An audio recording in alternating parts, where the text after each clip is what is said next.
Good morning student. देखिए आज हम पढ़ेंगे क्लास 10th का पहला चैप्टर। ठीक है, पहले चैप्टर का नाम क्या है? रासायनिक अभिक्रिया एवं रासायनिक समीकरण। तो देखेंगे इसको होती क्या है, अभिक्रियाएं होती कितने प्रकार की हैं और कैसे इनको देखते हैं।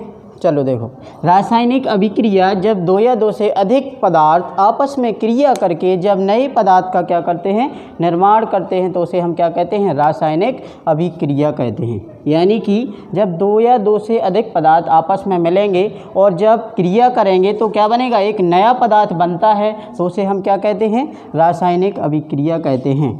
ठीक, तो रासायनिक अभिक्रिया को समझे, जैसे हमारे पास क्या है, A+B हमने लिया एक पदार्थ और ये दूसरा पदार्थ है। जब दोनों ने क्या की, क्रिया की, तो ये क्या बना? नया पदार्थ AB बन गया।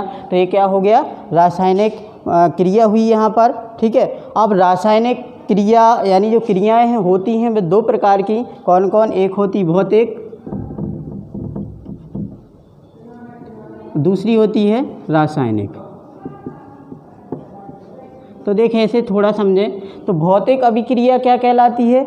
जब कोई पदार्थ, एक पदार्थ दूसरे पदार्थ में चेंज हो जाता है, यानी एक स्टेज से दूसरी स्टेज में जब कन्वर्ट होता है तो वह पुनः मूल स्थिति में वापस आ जाता है, तो उसे हम भौतिक अभिक्रिया कहेंगे।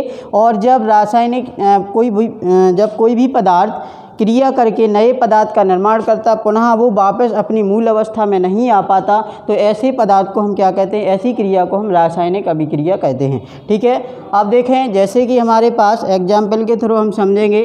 ठीक है जी, एग्जाम्पल दिया, कार्बन को हमने जब ऑक्सीजन से क्रिया कराई और तो क्या बना? हमारा नया पदार्थ कार्बन डाइऑक्साइड प्राप्त होता है। यानी जब कार्बन, जिसमें किसी भी पदार्थ को लिया जिसमें कार्बन हो, उसको हमने जलाया, जलाने के बाद क्या बना? कार्बन डाइऑक्साइड के रूप में जो निकला।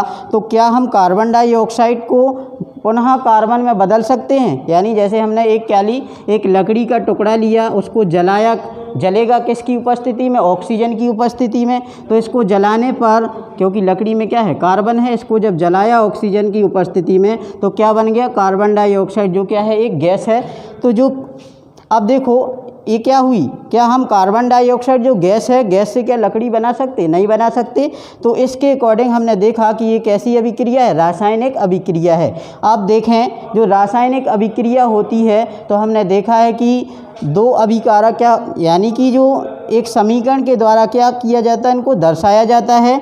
और जैसे दो पदार्थ हैं, यानी जो अभिक्रिया में भाग लेते हैं, उन्हें हम क्या कहते हैं? अभिकारक कहते हैं। यानी किसी रासायनिक अभिक्रिया में जो पदार्थ भाग लेते हैं उन्हें हम अभिकारक कहते हैं। जब अभिकारक आपस में क्रिया करके जब नए पदार्थ का निर्माण करते हैं तो उसे हम क्या कहते हैं? उत्पाद कहते हैं। जो समीकरण होता है उसमें एक दो पार्ट होते हैं, एक LHS, एक होता है RHS। तो दोनों का मान कैसा है? जब इक्वल है, बराबर है, तब तो वो समीकरण कैसा माना जाता है? मतलब संतुलित समीकरण कहलाएगा। और यदि दोनों का मान, यानी कि LHS का मान कम है या ज़्यादा है या RHS से, तो वो समीकरण कैसा होगा? असंतुलित समीकरण। असंतुलित समीकरण को कंकाली समीकरण भी कहा जाता है।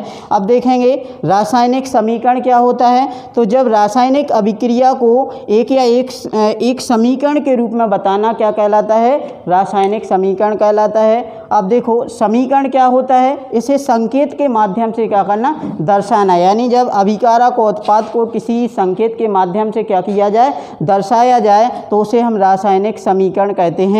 इसके बाद देखें, रासायनिक अभिक्रिया में कौन कौन सी चीज़ शामिल होती हैं। जैसे अवस्था में परिवर्तन, यानी जब रासायनिक अभिक्रिया हो रही है तो उसमें क्या होगा? स्टेज में क्या होगा? परिवर्तन होगा। एक अवस्था से दूसरी अवस्था में क्या होगा? परिवर्तन देखने को मिलेगा। रंग में परिवर्तन, तो यानी एक अवस्था से, मतलब कोई भी पदार्थ है या अभिकारक हैं, वो जब उत्पाद का निर्माण करेंगे तो उसमें क्या? रंग, कलर चेंज हो जाएगा, उसका कलर में परिवर्तन हमें देखने को मिलेगा। और साथ में क्या निकलेगी? गैस का उत्सर्जन होगा। हमने एग्जाम्पल में अभी लिया ही है कि कार्बन डाइऑक्साइड क्या है? गैस निकल रही है, यानी कि गैस का उत्सर्जन भी होगा। तापमान में भी क्या होगा? परिवर्तन होगा। अब देखें, चैप्टर 10th का जो रासायनिक अभिक्रिया समीकरण वाला जो चैप्टर है उसको हम आगे और स्टडी करेंगे। थैंक यू, धन्यवाद।